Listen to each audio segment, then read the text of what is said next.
Hi,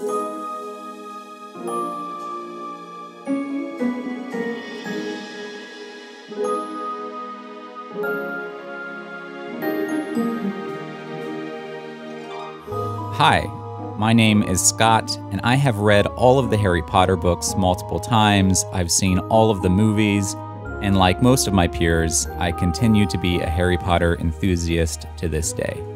And I'm Becki, and I have never read a Harry Potter book or seen any of the films, which makes me the ultimate Muggle. Join us as we make our way through each book, section by section, where Becki will make predictions about what she thinks will happen next. And Scott will try to convince me why it's a good series, worth reading, and maybe even worth loving.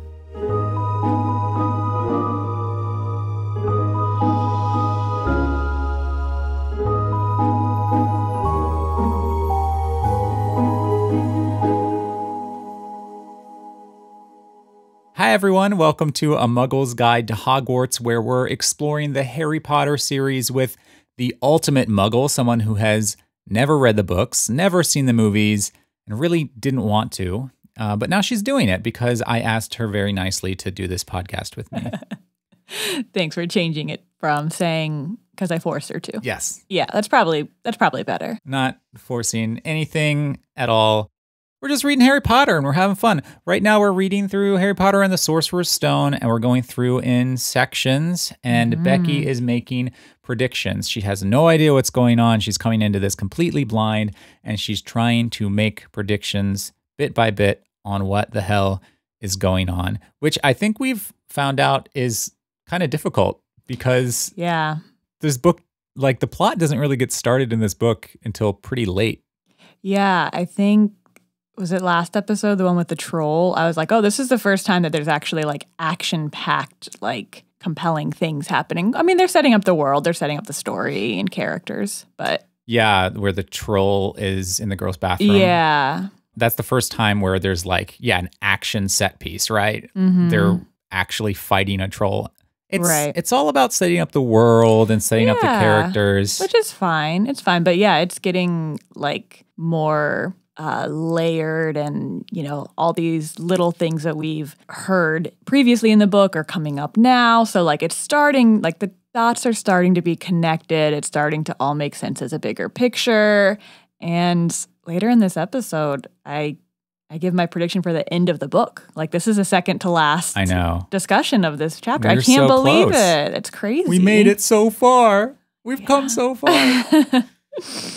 Well, today we're going to be talking about chapters 13, 14, and 15 of Harry Potter and the Sorcerer's Stone. We just read those chapters. Becki has made some predictions, and now we're going to talk about it. So those chapters, just as a reminder, chapters 13, 14, and 15, this is when the gang, Harry, Hermione, and Ron, figure out who Nicholas Flamel is. They figure it out by looking at a chocolate frog card, and then they're like, oh no, we should have known that. Hermione runs and gets a book, and they find him immediately and figure out that he created the Sorcerer's Stone, which is the title of the book. That is, and that he was like best buds with Dumbledore. Yeah. But it seemed they had like a falling out or something, or? No, I think they're still best buds. Oh. I don't know. Nicholas Flamel is old. He's got a lot going on, or maybe nothing going on. I thought they had a falling out. I don't think so. What am I thinking of? I don't know. Anyway, so they find out who Nicholas Flamel is. They find out what the Sorcerer's Stone is. And in the next chapter, Hagrid has a dragon all of a sudden. Which I totally called like a long time ago. Yeah, because at the beginning of the book, Hagrid mentions that he's always wanted a dragon. Yeah, he just throws it out. He's like, I wish I could have a dragon one day. And I was like, that was so random. I feel like that has to come back. Now that I'm rereading this book, some things are very obvious, that being one of them. Like Hagrid mentioning that he wants a dragon out of nowhere that, I guess it's kind of character development, but I don't know. Very obvious. Yeah, so you called that a long time ago. But he has an egg that he won from someone in a pub, and it hatches. And this whole chapter is just like him, the hatching of the egg until they get rid of him at the tallest tower of Hogwarts and give him to Charlie. And then the last chapter is called The Forbidden Forest, and that's when they get detention because they get caught, and they go into the Forbidden Forest with Hagrid. They're hunting down an injured unicorn, and then Harry finds presumably Voldemort, who is drinking the blood of unicorns. Yeah. That's what happens. Things are really starting to pick up. So what do you think about this Sorcerer's Stone thing? This is like the first time that we figure out what it is. Yeah, I'm still a little confused about what it is. So somehow this stone turns anything into gold. Mm-hmm. But like, how? Does it have like, you just set it next to it? Like, how do you use the stone to turn anything into gold? Yeah, if you're going to ask about like the mechanics of the Sorcerer's Stone, I think you're going to be disappointed.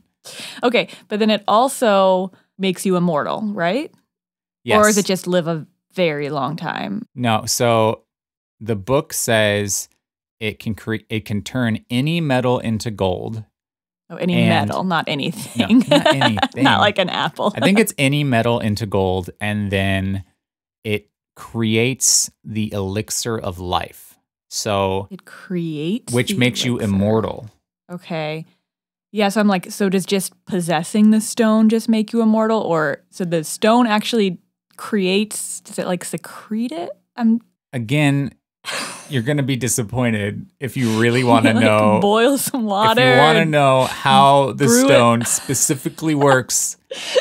Shave a couple of, microns off and brew it like some tea. Like, how does it create? It's like squeezing blood from a stone. It's squeezing life from a stone. I don't know. No one knows. And nobody cares. Nobody cares. Nobody cares how never a rock mentions it. Gives you eternal life. Somehow this stone creates the elixir of life, which is a liquid, and then you drink that, and then you become immortal. But I don't know how that happens. And nobody does because it's never talked about. But just having the stone isn't enough. You have to do something. I guess so. Yeah, again, okay. Doesn't matter. Not important. Let's not dig down into the details here. Okay, so Dumbledore and old Flammel, they created this back in the day? Flammel did. I don't think Dumbledore helped create it. So Nicholas Flamel is 600-something years old. And Dumbledore is not that old. I don't know. Yeah, but it says, okay, that once they figure out who Flamel is, it says he was famous for defeat of the Dark Wizard. Oh, no, that's Dumbledore. Dumbledore was famous for the defeat of the Dark Wizard, Grindelwald, and for the 12 uses of dragon blood, and his work on alchemy with his partner, Nicholas Flamel. Yeah. But that doesn't necessarily mean he had anything to do with the Sorcerer's Stone, I guess. Yeah, and then later on, they're like, Nicholas Flamel is the only known maker of the Sorcerer's Stone. I think that's later on in one of the books. Okay. So no, it's like, yeah, it's on the same page. It's right here. Okay.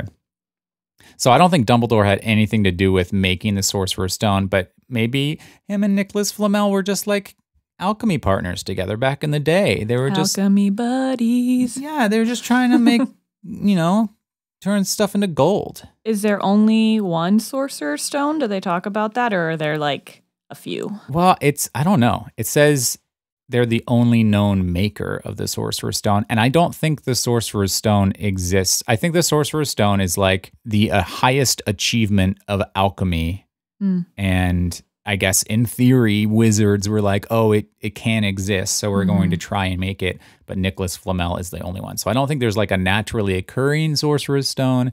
I think this one is the only one that ever exists. Okay, so, and ever has so they existed. Had hidden it inside Gringotts previously. Yeah. And then there was, I'm just going through the origin story of this stone, right? So I guess Flamel created the stone. Dumbledore knew about it because he was buddies with Flamel. It was hidden in Gringotts because it's too powerful, I guess. Yeah, they just want to keep it out of the wrong hands, Yeah. And Gringotts is the safest place. Wait, I have a question. Yeah. So how is Flamel still alive and 650 whatever years old if he doesn't have the stone. I don't think you need to be in like physical possession of the stone. I think he has the elixir and he's drinking some elixir and like he has that. And then he's like good for life. Well, I think maybe you have to drink it more often than not. I don't know. It'll become a little bit more clear at the end of the book. Okay. Not much. Okay. But a little bit more. Yeah. So it was in Gringotts in a safety deposit cell. A vault. Yeah. Yeah. That's clearer. And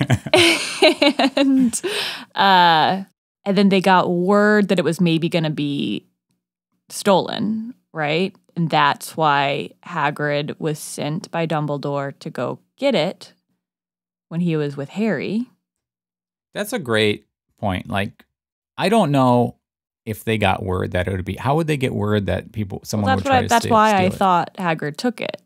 Well, yeah, Hagrid took it because Dumbledore asked him to get it out of Gringotts. But I don't really know how Dumbledore would know to get that. Maybe he just felt like they needed to move it to a safer place. I thought it said it was like under threat of being stolen. Like, because there was somebody tried to break into it the next day, right? Yeah. Or the same day, like later that day. Okay. So maybe he got wind of it. Maybe he just sensed it with his magical powers. Yeah, well, they took the stone out. It was originally in Gringotts because it was safe there. But then somehow, like, Dumbledore got spooked and asked Hagrid to take it out of the vault and then hid it in Hogwarts.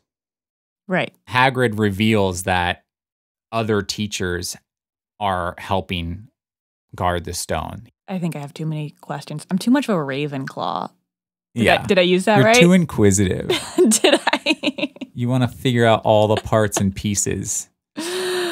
Yeah, I just want to know how a rock performs these tasks. Are all of your questions about the Sorcerer's Stone and how it works? No, I actually didn't write any of those questions down. I actually had nothing for chapter 13 because I was cooking dinner when you read it to me.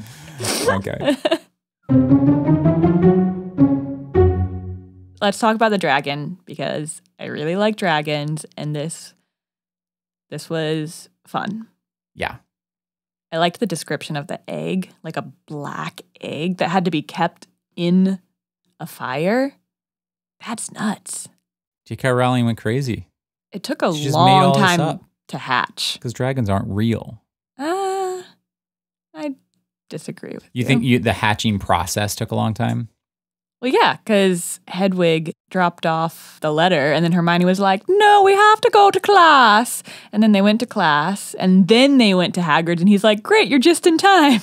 Well, I think it was like partly, they were there for like the very end of it. Yeah, but yeah, it took a long time. Maybe does like regular hatching take a long time? I feel like anything hatching takes a while. I don't know. In Jurassic Park, the Velociraptor, yeah. Okay. I mean, it just kind of like cracked it open and just went for it. Good point. And dinosaurs and dragons are probably closely related. Maybe. And both works of fiction. I mean, dinosaurs did exist. Yeah, so did dragons, but... Okay, great. I think this chapter is a little out of place, actually, because it's structured different from any other chapter. Mm-hmm. It's the entire chapter is just them experiencing this very short stint of this dragon existing in their life. Yeah, it is kind of like doesn't move the storyline forward in any way. So I think this whole chapter and the dragon storyline exists just because of something that you're going to find out, I think in the next chapter, about kind of what happened in the tavern and inn when he was getting the dragon egg. Oh, yes. Yeah. We don't know about that yet. Yeah. You'll get some information about that in the next chapter, I think. But I think because we're told really early on that Hagrid wanted a dragon, I think it's introduced just for that thing that you'll find out in the next chapter. And then J.K. Rowling was like, you know what? I don't actually want this dragon in here. Let's get rid of this dragon. Yeah. And but now she has a dragon on her head. Like Hagrid has a dragon. Literally nothing happens like with the dragon. Like, well, Ron gets bit and then he's not there when they go to the tall tower and that whole escapade. Right. Which is also really random. Like, I can't think of a reason that he is not there and Neville is, except that then he's not there for the punishment in the Forbidden Forest. And then so I'm wondering, that comes into play in my predictions later. To me, I'm just like, why? Like, there has to be a reason. That he's, like, sitting part of this out. Yeah.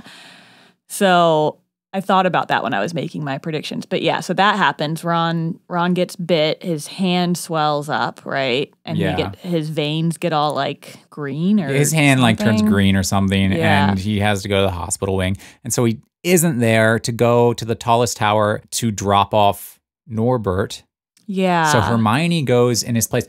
Because they established that only 2 people and a dragon can fit under the cloak. Like, but wasn't 3 Neville people there couldn't too? have gone. Neville wasn't there with them, but Neville was trying to find them because Neville had heard that Malfoy was going to catch them or, like, tell on them or something. And so he was trying to warn them. What is Neville's place in this friend group? I don't really understand. Yeah, Neville's kind of weird because they introduce him as this side friend character. He's not in the friend group, but he's there and he's friendly and he's, like, trying to protect them in some ways and they're encouraging him in some ways. But throughout the entire series, that's kind of the role he plays. He's just like a side, like, he's roommates with Ron and Harry, right? Yeah, he's a Gryffindor. All of the first years live together. But he's not, like, part of the main group, and I just don't even really have a sense of, like, his character. He's just, like, this side person. I think they actually established his character pretty well. On the train? Like, when he was, like, clumsy, and he's the one that always, like, is looking for his rat, right? His toad. Toad? Yeah, he has a toad named Trevor. And he keeps losing it on the train. But then throughout the rest of the story, they kind of, they chalk him up to be forgetful because he has the Remember-All. He gets the Remember-All that's supposed to help him remember things.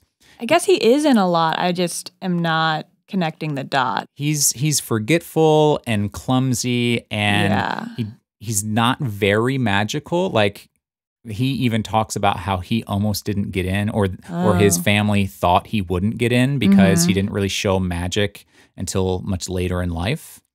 And he's just doesn't really do well in a lot of subjects at school. So I'm just like, what purpose is he filling? Unless maybe we'll learn it. Maybe you'll find out. Maybe you'll find out later in this book or in future books. Okay. But anyway, so I think the other reason the whole dragon storyline exists is specifically so they can get in trouble to go to detention. Right. They have to do something really bad to get a detention that is, like, very, very inhumane. Yeah. To make them stay up all night as 11-year-olds and go through this, like, really dangerous forest tracking unicorn blood. That's detention at Hogwarts? That is forbidden, by the way. It's a forbidden forest. In what scenario ever would you say it's forbidden except for people in detention? Yeah. So it's like the most, like, dangerous situation. You can put these, like, Hagrid brings, like, a crossbow with them. Like, anytime a physical weapon is being brought along in detention, maybe rethink that. Also, if your detention starts at 11 p.m. and you get done when the sun comes up. Yeah. It's absolutely ridiculous. It really, really is. You didn't need them to get in trouble transporting a dragon to then put them out at night again. It's just like, there are probably other ways of doing this that are a little bit more believable. Yeah, but they had to move this story along. Not only this, but then they do their detention, they go into the forest, and they split up from the only adult. They're like, you know what? We're in this horrible forest that's you guys so go over dangerous. There. Take Fang. What is Harry Fang? And the person that hates Harry more than anybody else in the world, why don't you go over there, take my dog with you, and just send up red sparks if you need some help. Yeah. It's fucking ridiculous. It's really. It is fucking ridiculous. But that's what happens. And guess what happens? They meet Voldemort. Yeah, like the most evil. It's so bad. Oh my gosh. And they didn't suspect that, like, if there's unicorn blood and they know that unicorn blood keeps people alive, that like they didn't put some of these pieces together. No. Hagrid's not very smart. But it was Mrs. McGonagall that gave them this sentence. Do you think she knew that that's what their detention would be? Or do you think she was like, Hagrid, why don't you take this one? I don't care what you do. Hagrid, just take this and run with it. Whatever. I don't know. I think either way, it's absurd. It's absolutely ridiculous. Yeah. Yeah, anyway, so they find Voldemort in the forest because the Centaurs tell them. Let's back up a little bit first. So they stumble upon these Centaurs, and I was right. The Centaurs are like super nice. They're like buddies with Hagrid, and they're really nice. Are you sure you read that part right? Yeah. They're not nice at all. Are you kidding me? Hold on. Let's check the books. Hagrid's like, I'm usually friendly with the Centaurs, but then they're like, nah, get out of here, Hagrid. We don't like you. Don't bring humans in here. The only really nice one is Firenze. I feel like I read that differently. The first one they meet is Ronan, and Hagrid's like, hey, and they shake hands, and he's like, good evening to you, Hagrid. He has a deep, sorrowful voice. Were you going to shoot me? Can't be too careful, blah, blah, blah. Good evening, students, are you? And do you learn much up at school? And then he starts talking about Mars. I don't know. I thought that they were really nice. I know they didn't want Harry to ride them. Maybe I'm thinking too far in the future. And then they meet Bane. Good evening, Hagrid. I hope you are well. Like, I read this as like, they're super nice. All right. I must be thinking about something else. Okay, and then when they meet the young one, Firenze, he like really tries to help him out and gives him a ride. Firenze saves Harry. Yeah. Although I do want to point out that, like, I feel like the Centaurs are written like, are they supposed to be super sexy? What is with you tonight? Hold on. I wanted to read some of these. Read the part where they describe the Centaurs as super sexy. Okay. Read that part to me. Okay. The Centaur didn't answer. He had astonishingly blue eyes, like pale sapphires. He looked carefully at Harry, his eyes lingering on the scar that stood out. So far, not sexual. Keep going. I feel like Harry's going to fall in love with this Centaur. With his eyes lingering, his pale sapphire eyes lingering. I know. What a word choice, lingering. No one's ever used that before in any other context. Okay, wait, there's more. Ronan and Bane came bursting through the trees, their flanks heaving and sweaty. That is super sexual. And the other thing that the Centaurs kind of like are putting out in Harry's mind and in the reader's mind is this thing about something being written in the stars or like the planets aligning, and like they kind of have this connection to the universe and they kind of know what's going to happen. And Firenze says something about like, well, you know, maybe it's wrong. Maybe that's not what's going to happen.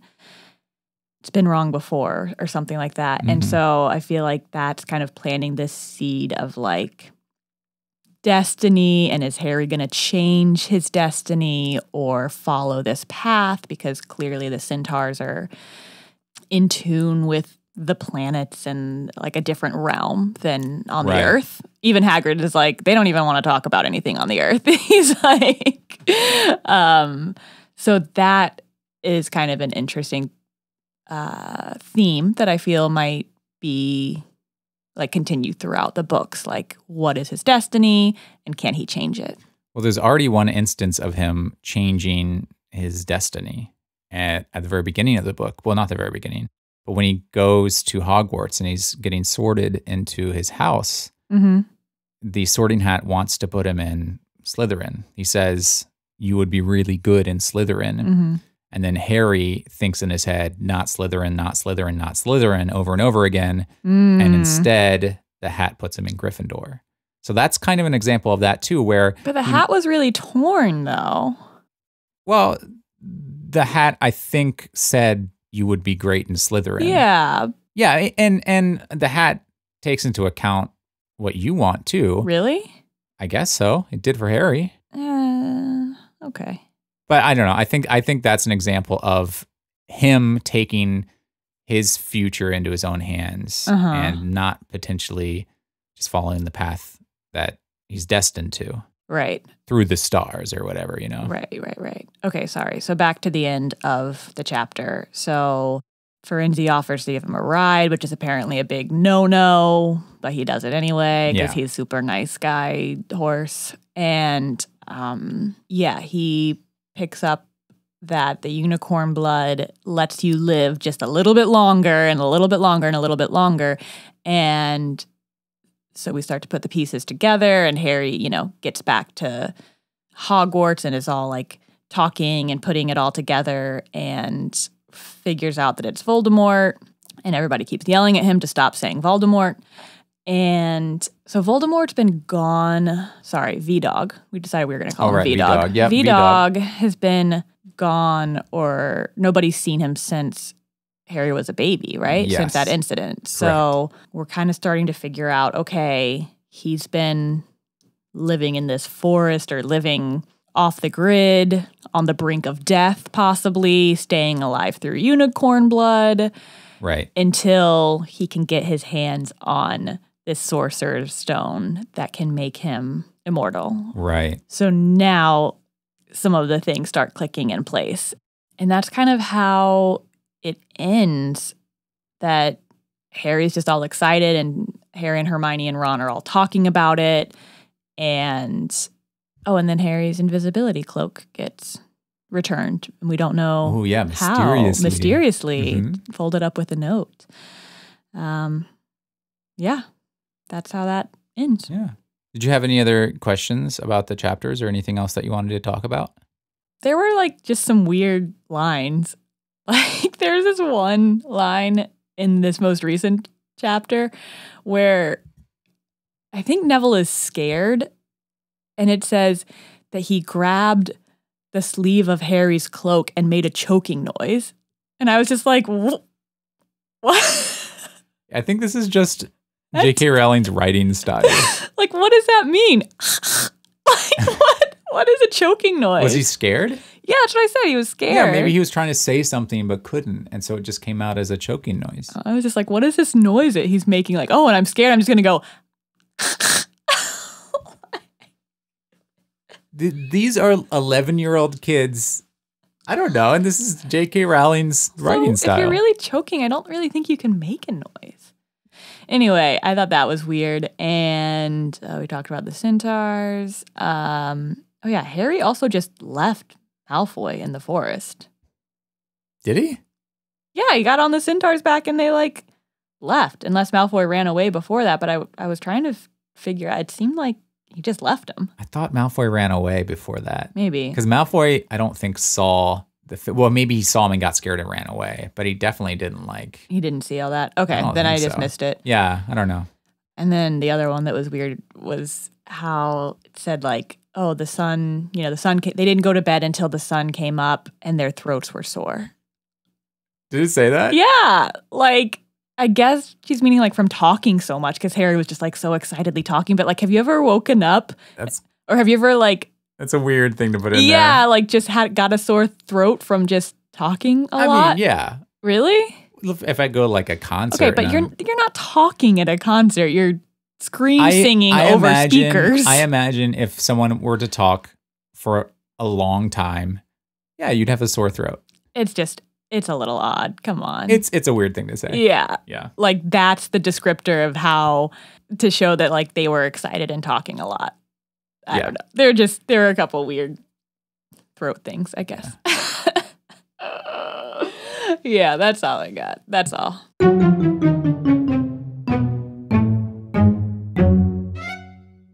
How we do predictions on this podcast is I'm going to tell Becki the names of the next 2 chapters. There's only 2 more chapters. What? So you're getting the names of the next 2 chapters. You're going to get all of the major characters in those chapters. And then I'm going to tell you the main locations for those chapters as well. You ready to hear them? Mm-hmm. Okay. Chapter 16 is called Through the Trapdoor. And chapter 17 is called The Man with Two Faces. The main characters in these chapters are Harry Potter, Ron Weasley, Hermione Granger, Hagrid, Snape, Fluffy, Quirrell, Lord Voldemort. I have the Mirror of Erised in here. I have the Sorcerer's Stone in here, and Dumbledore. And now the main locations are the Forbidden Corridor on the 3rd floor, the Chamber with Devil's Snare, the Chamber with the Keys, the Chamber with Chess, the Chamber with Potions, the Chamber with the Mirror, the Hospital Wing, and the Great Hall. And that's it. We're wrapping it up here. Yeah. This is your last prediction. It is, and it was hard because I had to think about how this could actually resolve. Yeah, end. Yeah. Are you ready? Sure. Lay it on us. Okay. The Forbidden Corridor on the 3rd floor. We know that is where Fluffy is, right? That's where he's guarding the trapdoor. Right. So we know they're going to have to go through that trapdoor and find some way to get around Fluffy or something. Yeah. So I think they alluded to something earlier about Snape trying to figure out how to get around Fluffy using some potions or something. Or, I don't know, Hagrid said something about Snape. I think Snape gets around Fluffy with some potion because he's the potions guy. Okay. And the kids just follow him in. I don't think the kids actually do anything to get through the trapdoor. Also, this is why I'm wondering if this is the reason that Ron is injured. Maybe Ron is still sitting this one out because that would leave a really nice opening for like him to come in at the last minute and save them whenever they their backs are against the wall or whatever. Yeah. So maybe they tell him they're going to go and he's like, well, I can't go. I'm in this hospital and my hand is the size of a basketball. So that's what I'm thinking, like why he's sitting out for a plot point later on. Gotcha. So Harry and Hermione go down the trapdoor, and then it's a series of chambers, like you were saying. It's a series of rooms, I guess is what I would consider a chamber. And I'm thinking they all have different kind of like puzzles or challenges you have to solve in order to get to the next room. So the first one is the chamber with Devil's Snare. I don't know what that means. I don't know what a snare is besides like a drum, like a snare drum, or a trap, I think is a snare. I don't know. What does it sound like to you if you had to take a guess? I mean, it sounds more like a trap with Devil's Snare, but it doesn't say with the Devil's Snare. It says with Devil's Snare, which could even be like a flower. Like, I don't know. I think they have to, I feel like it's some kind of trap or some kind of like a booby trap, and they have to figure out a way around it. Okay. Then they get to the chamber with the keys, and I'm just imagining like hundreds of keys all around, like thousands of keys, and you have to solve some puzzle to know which key is the right key that is going to take you to the next room. Then it is the chamber with chess. Now, they've made a pretty big deal about Ron being good at chess, so I feel like this is where he has to come back in to save them. So I feel like there's some kind of chess-associated game, or just chess. Not chess-associated. I feel like there's a chess game, maybe with, I'm trying to think, like like with different people, or I don't know. The stakes get higher and higher in each chamber, and this chess game is happening, and maybe like, I just almost said Daniel, Harry, and so the stakes are getting higher. This chess game is happening, and Harry and Hermione don't know how to solve this puzzle, and they're like, oh no, like we're gonna die. And then Ron comes in and saves them because he's the chess guy. Yeah. Yeah. So they get through that chamber, and then next is the chamber of potions. So this is probably Snape's lair. Yeah, Snape and Quirrell are going to be here. They're kind of like the bad guys before the big bad guy. You know what I mean? Before the, what's it called in a video game? The boss? The boss, yeah. They're whatever is before the boss. So they have to defeat Snape and Quirrell in this potions challenge somehow. Okay. If there's like a challenge in each room, I don't know. Maybe it's like a Princess Bride thing. The chamber with the mirror. So I'm assuming this is still the mirror of Erised. And this is the last chamber. Okay. So I think in order for this story to kind of have a climax and an ending, we're going to have to see V-Dog, and this mirror, and Harry kind of all at the same time. And the Sorcerer's Stone is somehow in this room. And there's some battle cleverly using the mirror. I'm just not sure because the book is called Harry Potter and the Sorcerer's Stone, not Harry Potter and the Mirror of Erised. So I know this mirror plays a part, but the focus is still about getting the Sorcerer's Stone. And so I think Harry somehow is going to have to use this mirror to trick him. Like, I think that's why it was such a big deal earlier. Not sure how all that goes down. What I'm thinking is that there's going to be like a big fight over the Sorcerer's Stone, and there's going to be like a lot of like back and forth between like Harry and Voldemort, and that Hermione or maybe even Dumbledore is going to kind of like come in and cast a spell over Voldemort, which like sends a stone flying through the air, and Harry, because he's the seeker and he's used to, catching the snitch, is going to use his speed and dexterity, and he's going to be able to catch the Sorcerer's Stone, keep it away from Voldemort. Voldemort's somehow going to be defeated or banished. I kind of feel like our time with Voldemort isn't completely over, but he's defeated him for this book.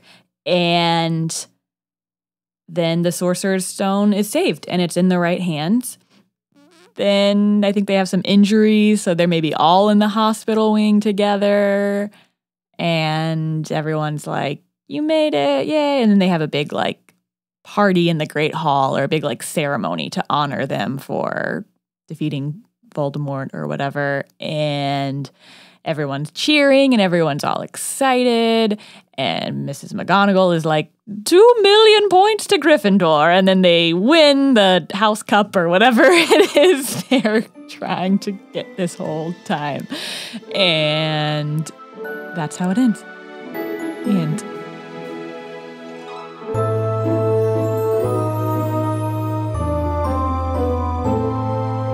Thank you for making that prediction, Becki. You are quite welcome.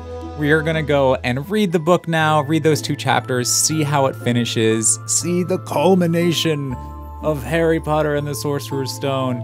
And then we're going to come back next week and we will talk about it. We'll talk about those 2 chapters and we'll talk about our feelings or thoughts about the book overall. Yeah, we're not going to have a prediction. What are we going to do? There's not going to be a prediction next week. But what we are going to do is we're going to talk, I think, a little bit about the movie. Because after we finish the book, we're going to watch the movie and we'll have an episode about our thoughts on the movie. So no actual prediction next week, but we're going to talk about everything that's happened. We're going to give our overall thoughts and feelings on the book. I'm going to see if Becki, hated it or liked it. And then we will be talking about the movie in the episode after that. Thank you, everyone, for listening. We appreciate it so much. If you want, go follow us on Twitter at Muggles Guide. We also have an Instagram at Muggles Guide Podcast. go give us a rating, give us a review. Thank you so much for listening, and we will catch you next time. Bye-bye. Bye.